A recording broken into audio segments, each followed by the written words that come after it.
Welcome to the Tech Talks Daily Podcast, where you can learn and be inspired by real-world examples of how technology is transforming businesses and reshaping industries in a language everyone can understand. Here is your host, Neil C. Hughes. Welcome back to the Tech Talks Daily Podcast. Now, I know it's the season to be jolly, and many of you are excited about the plans that you're making for 2022. But it's also a time for great reflection. And in the tech world, and especially from a cybersecurity standpoint, it's that time of the year where many are looking at what cybersecurity incidents have happened over the course of the last 12 months.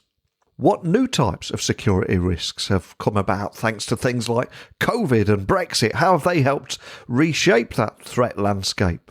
And for businesses and users, what can they do to remain secure against any future would-be attackers, and how to future-proof cybersecurity measures too? And ultimately, what 2022 might bring about, especially in new terms of new risks and vulnerabilities and threats.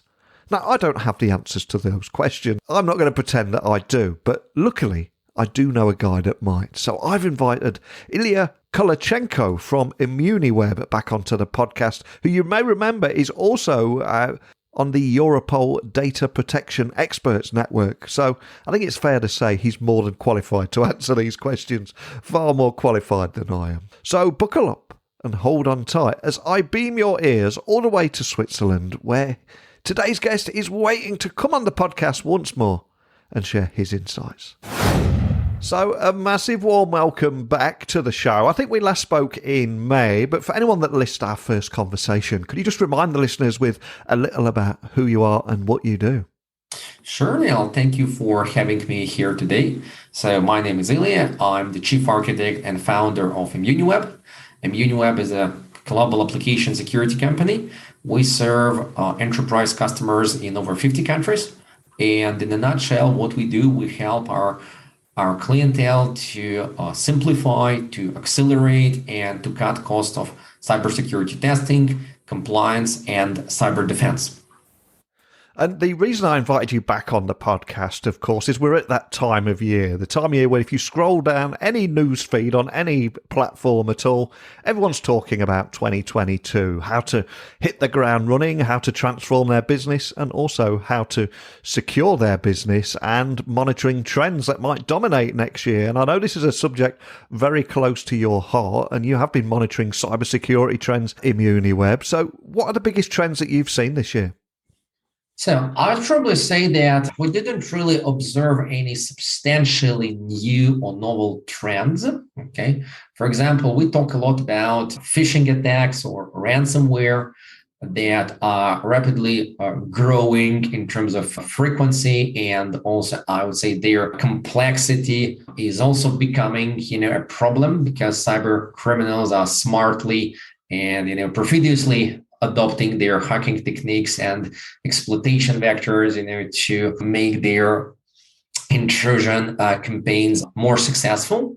However, phishing and ransomware is something that we observe, I would say, since years. Okay, but now probably we can definitely talk about, increased frequency and increased complexity of phishing and ransomware attacks. Then I'd probably also highlight shadow IT, a challenge that has been with us for decades. Okay. However, during the pandemic, I guess it is becoming even a bigger problem because we are now working in a multi-cloud environment, and we have legacy systems. We used to manage everything from our offices, and many security systems, many, I would say, cyber defense solutions, they've been managed only from the offices. And with the pandemic, virtually all cyber security professionals had to start working from home. And sometimes it's not a simple task. It's not an easy task to configure and manage your cyber security from remote. So it has eventually created, a wider spectrum of potentially exposed, unprotected systems like VPNs, and also, I would say, given that non-technical people are also working from home, they are using different cloud-based SaaS systems to share, to exchange corporate data. Frequently, they send confidential information by personal email, or they are using, different document sharing platforms without any precautions. And eventually we end up with our corporate data being sprayed across, countless unknown to us systems and databases. And it is becoming a challenge to control where your data is stored, who can access it, and how we can protect it at the end of the day. I will probably also emphasize that cybersecurity legislation and data protection regime is becoming a serious challenge for many cybersecurity professionals. For example, in 2021, many new data protection and privacy laws came into force, in countries like China, in South Africa, in Brazil, in the Kingdom of Saudi Arabia. And in 2022, we expect a major overhaul of data protection and privacy legislation in countries like India, probably Hong Kong and Canada. So there is a continuously evolving landscape of legislation, and it is virtually impossible to comply with all applicable laws. And I guess that in 2022, we will observe more legal professionals who will be joining cyber teams in order to guide technical experts how to implement necessary security controls in order to ensure compliance with a multitude, I'd say, broad spectrum of different national laws that are designed to protect user data and privacy. And as a Brit that considers himself a citizen of the world, I try and avoid the B word on here as much as possible for obvious reasons. But I'm curious, what are the new types of security risks that have come about thanks to COVID and Brexit? Is there anything around that you've seen?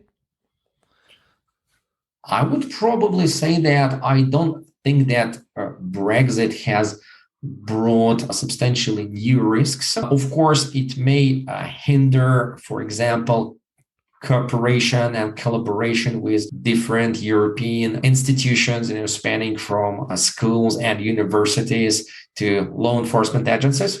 But, based on my experience, this is not a big challenge because different entities, both in private and public sectors, they are reestablishing or maintaining the collaboration. So I don't think that Brexit will bring any additional cyber risks in the UK. What do you think about 2022 there? That's where all the attention is right now. What do you think that will bring about in terms of new risks and vulnerabilities and threats? Is there anything you've got your eye on there? Probably we will see further development of targeted ransomware attacks. And we observe that cyber criminals are trying to reduce their risks and also to maximize their profits. So, for example, now it's a common thing when your data is encrypted. It's not just encrypted, but it's also stolen. And if you don't pay a ransom, then it will be placed on the public marketplace in the dark web, for example, and anyone will be able to purchase it. So cyber criminals are using different ways to motivate their victims to pay ransom, and frequently techniques like naming and shaming, or having their confidential data being available on the dark web makes victims paying. And I think that ransomware attacks will become more targeted, and technically they will also become more difficult to detect and to stop them. I would also say that probably in 2022, given how many companies are now moving their infrastructure into cloud, we will see many more incidents related to misconfigured cloud services, instances, data storage, because unfortunately, quite some organizations, they believe that they can just move everything to a cloud without training their cybersecurity people, without training their IT personnel, and let alone the end users. But the reality is that if you want to successfully and securely migrate or move your data to a cloud environment, you should really start with training, then planning, and only once you have a clear understanding what you are doing, how you will be mitigating cloud-specific risks and threats, who will be responsible for different processes, only then you should start your cloud migration. Unfortunately, many companies skip it and say, well, just move our data. And eventually, I think in 2022, we'll see a rapidly growing number of cloud-related data breaches, data leaks, and different, security incidents stemming from misconfigured cloud storage and related problems.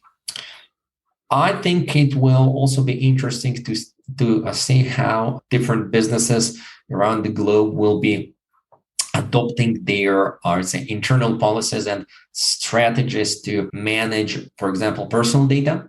Because on one side, we observe, a growing complexity of privacy legislation. And I believe that it's a good trend because people start exercising their privacy rights. And I believe that privacy will become a very important part of our daily life. I would say it will probably become a basic human right, especially in the digital space. However, given how complicated legislation is, and on one side you have privacy-related laws that resemble to each other. On the other side, they all have some particularities. And given that many businesses are now operate globally, even SMEs, they may have customers in many countries. It is becoming a challenging task, I'd say, an extremely costly and time-consuming task to properly implement compliance with different privacy laws.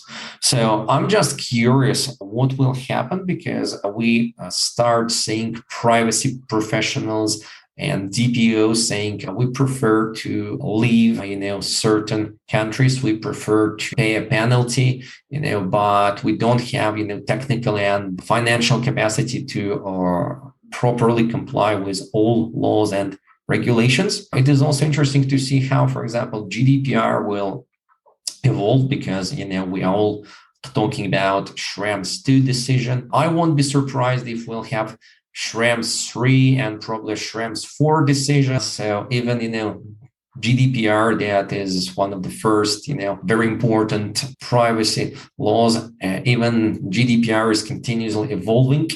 And I'd like to see where we will end up in December 22. And I won't be surprised if many companies will simply close their eyes, saying we accept the risks to be fined, to pay a penalty, to be sanctioned, because it's just undoable task to comply with every single privacy and data protection law in every country where we do our business.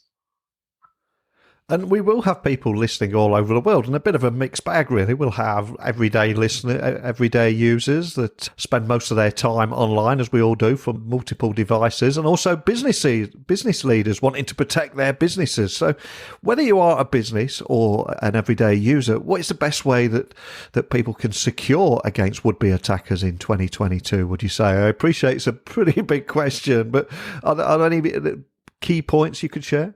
Sure. So I think the most important step posed to ensure, a comprehensive cybersecurity and privacy programs at your business is to have data visibility. I mean, you should really know where your data is stored. You should really know who can access it, and including your third parties, including your suppliers, your trusted vendors, because it is becoming also an arduous task to manage supply chain attacks, to prevent them. And frequently organizations that are very well protected, they nonetheless fall victims to sophisticated intrusions, but not into their own systems, but into systems of their trusted third parties, including lawyers, including financial advisors, including IT support vendors, anyone who may have access to some privileged or confidential data. So data visibility is an essential, I would say, unavoidable step that you should take in order to implement, comprehensive, sustainable, long-term oriented cyber security and privacy program. And also, I would say I would probably try to consider a privacy program as an enabler for business, as a competitive advantage, because, for example, when individuals exercising their privacy rights, for example, right to data portability, right to be forgotten, they will probably consume a lot of your time and resources if you don't know where their data is stored and how it is stored. However, if you have a helicopter view and you can immediately say, okay, we have this specific number of production systems, we have backup systems, we also have 17 external third parties who have legitimate access to these data, you will probably react and respond to their requests rapidly, easily, without costs. And I think that in a couple of years from now, we will have many customers who will perceive privacy as a competitive advantage. And I think that organizations and enterprises who manage to implement a robust data protection and privacy programs, they will have strong competitive advantage compared to their competitors who decided to postpone this or implemented it in an efficient manner where data subjects need to send requests again and again. And importantly, properly implemented data management and privacy program, cybersecurity is also becoming easier because you know what you need to protect. You will not have a surprise that one of your third parties has been compromised and eventually your data, your crown jewels, stolen. So I'd say implementing visibility of your data, of your corporate IT assets, both on premise and in the cloud environment. This is an essential step in order to make your cybersecurity and privacy programs manageable, to make them sustainable, to make them efficient, and it will probably bring a long-lasting competitive advantage to your business. And the threat landscape, of course, is continuously evolving. And are there any tips you can share about how to future-proof security measures? Because unfortunately, it's not as simple as putting something out there and then sitting back for the rest of the year. How can they future-proof that? I would say summarizing, I would probably suggest, starting with visibility of your data, of your assets, something that we've just discussed. Then keeping all your devices, keeping all your, machines, servers, including, cloud hosted servers and systems, keeping them up to date. So you should really have a continuous monitoring for outdated software, for vulnerable systems. This is essential. This is extremely important. Then you should also invest time and resources into continuous education of your end users, because human factor remains one of the, I would say, biggest challenges, and it will probably be the key challenge, because we are all human. We all have weaknesses, and sometimes sophisticated spear phishing attacks, for example, they can bypass any technical controls that you implement in your company. I would also say that continuous education of your cybersecurity professionals is very important, because, as you have just said, the cyber threat landscape is continuously evolving. I would say that we have small number of substantially new hacking techniques. Okay, so we're just talking about evolution, not revolution. Okay, nonetheless, it's a great idea to dedicate at least a couple of weeks per year to train your cybersecurity team to make sure that they are following, what is going on in the cybersecurity industry, what cyber criminals are doing. And I'd say last but not least, I would probably suggest talking to an external or in-house legal experts, because they can provide you with a good advice how to comply with the growing complexity of interrelated regulations, privacy, and data protection laws.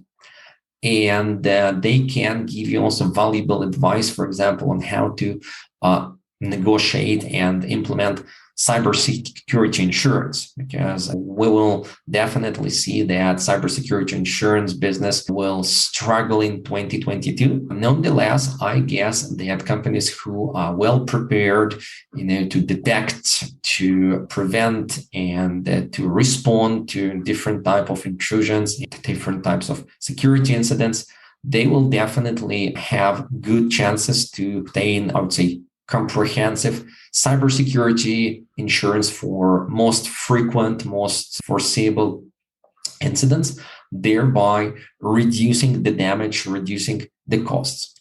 So I would say it's really about people, it's about processes, and it's about a systematic approach. So we cannot just fix something here and there.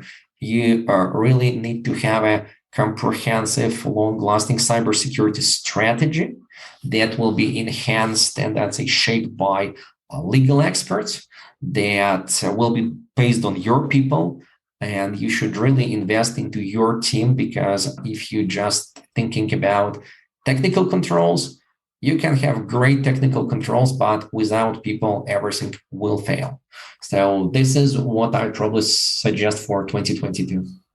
Perfect. And what about the biggest challenges right now around the investigation and attribution of cybercrime? And what do you think local governments must do to try and combat the issue, or risk losing battle to control cybercrime? Because it really is a global issue right now, and it almost feels that government should be doing more. But what do you see here?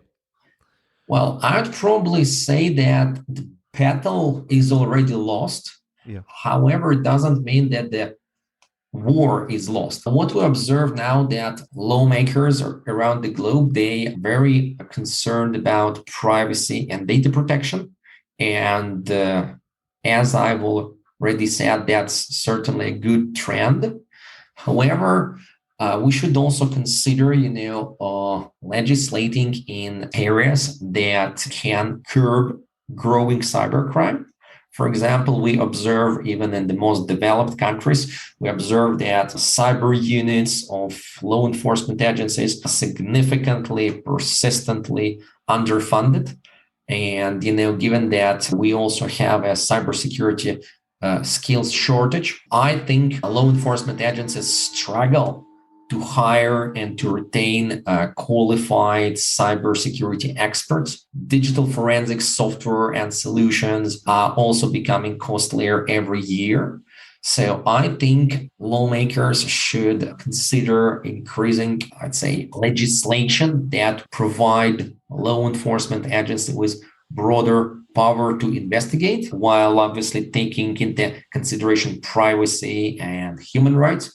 And also, we definitely need that governments consider investing more into expanding and enhancing local cybercrime investigation units, because now they are overwhelmed with complaints and has insurmountable load of different investigations. And if we don't act, I would say, in 2022, probably we'll just have, countless cyber crimes, internet-enabled crimes, digital crimes, however we call them, that will never, ever be investigated, and will probably, focus on like 10% of most flagrant or most damaging incidents. And I guess we are just, nurturing impunity. And cyber criminals understand that, let's say insignificant damage to some companies will never be investigated. They will probably never be prosecuted. And especially given the political tensions we have today, I would say that we also need to brainstorm how to collaborate among different countries, because, for example, we do have certain countries that I wouldn't say encourage, but protect national cybercrime. They will rarely support any extradition requests. They will try to hinder international investigations. And though we've been observing some very successful, I would say, operations conducted by Europol, Interpol, FBI, and other national agencies in Q4 of 2021, I guess we still need more collaboration, because cybercrime is an international problem and no single country, or let's say a block of countries, can defeat it, can stop it, can at least minimize it without collaboration from all other countries around the globe. And I'm conscious we have concentrated a little bit on the risks and possibly the dark side of everything that's happening, and maybe a bit of doom and gloom along the way. But what makes you hopeful about the future, and maybe even excited about the future and the role that you're going to play in UniWeb too? Well, I'd probably say that I'm staying optimistic about the future, because I believe that a shift towards better privacy protection, first, it brings value to people. Second, if properly implemented, it can also be, an enabler and, differentiate for businesses. So I think that these trends are definitely bringing value to a sustainable development of our society. I would also say that when I'm watching, trends, we definitely see that more C-level executives, board members, and I'd say non-IT employees, they start caring about cybersecurity. They're curious to learn more, and curiosity is always a great trend. So I think education, especially cybersecurity training, will bring a lot of positive changes in 2022.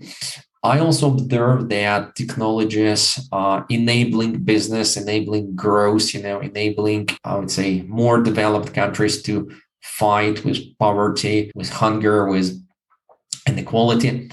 And I think that sooner or later, the problem of cybercrime will be under control. I don't think that cybercrime will ever disappear. Okay. However, I think we will arrive sooner or later to a point where cybercrime will be under reasonable control and it will be manageable. And talking about UniWeb, I probably mentioned, as our contribution to this sustainable development of our society, I'd probably mention our community edition. So it's a set of free online tools where anyone can check his or her website security, mobile application security, verify exposure of its corporate data on dark web, detect phishing campaigns, and also see any unprotected cloud storage associated with the company name. So we're trying to bring some, I would say, foundational tools that are very simple to use, that are free to use, in order to provide the most vulnerable entities of our economy, including SMEs, including schools and universities, including small municipal governments, and even, I would say, individual software developers. We're trying to provide them with a free access to foundational cybersecurity, privacy, and compliance assessment tools. We observe, strong and steadily growing success of our community edition. We have about 150,000 daily tests in December. So, and we see that more people curious to understand whether they can improve something, and we're trying to bring to their attention, what they can improve, how they can do this, and we are providing this for free for all countries. So we really enjoy this. We are proud of our community edition, and I think we will be soon announcing additional free online tools to ensure that everyone can have free access to foundational cybersecurity, compliance, and privacy. Well, I've loved having you back on the podcast today. I feel like we've covered a hell of a lot in a short amount of time, and yet still, cybersecurity is such a huge topic at the moment. We've barely scratched the surface. So if anyone listening wants to dig a little bit deeper into anything that we've talked about today, what's the best way of finding ImmuniWeb online, and equally contacting your team if they've got any questions? Sure. So the simplest way to get in touch with me, and please feel free to do so, just send me a request connection on LinkedIn. Just mention in your invitation that you're coming from this podcast. Okay. And talk about ImmuniWeb. It's very simple. You just type in your browser ImmuniWeb.com, ImmuniWeb double M. And you will see, clearly visible link to Community Edition. So if you'd like to check how well your website or your mobile application are protected, you can try it right now. Well, as we're all preparing for life in 2022, loved hearing more about how to future-proof cybersecurity measures and what 2022 might bring about in terms of new risks and vulnerabilities and threats. But more than anything, just thank you for taking the time to sit down with me again and talk about all of this in a language that everyone can understand and help everyone start to prepare, whether it be a business leader or a user. So thank you for sharing it with me today. The pleasure is all mine, and thank you for having me. We covered a lot there, and one of the things that we forgot to talk about was how organisations were infected with the Conti ransomware affiliate program malware, which anyone affected who refused to negotiate a ransom payment were automatically added to a Conti's victim shaming blog, where confidential files stolen from victims could be published or sold. And I think it was at the end of October, the cybercriminal syndicate changed tactics and updated its victim shaming blog to indicate that it is now selling access to many of the organisation that it originally hacked. So I think we'll get him back on next year to talk about that and explore some new trends that he's seeing. But as always, I cannot thank him enough for taking the time to come onto this podcast and share his insights and the kind of trends that he's seeing. But over to you. If you work in the cybersecurity field and you've got insights that you'd like to share, whether it be through a DM, an email, or you want to sit here on the podcast and have a chat with me, whatever is easiest for you. So email me, techblogwriter@outlook.com. Catch me on the DMs on LinkedIn, Twitter, Instagram at Neil C. Hughes. And my website is techblogwriter.co.uk if you'd like to work with me. And you also browse through over 2,000 podcast episodes now across this, Tech Talks Daily, Tech Fusion with my friends at Citrix, and Switched On Thinking at Netgear. There's a lot to keep you quiet. But it's the time of year to spend with your family, not listening to me talking into your ears. So I will bid you a seasonal farewell. I'll return again tomorrow with another guest. So thank you for listening, and until next time, don't be a stranger. Thank you for listening to the Tech Talks Daily Podcast with Neil C. Hughes. Remember, technology works best when it brings people together.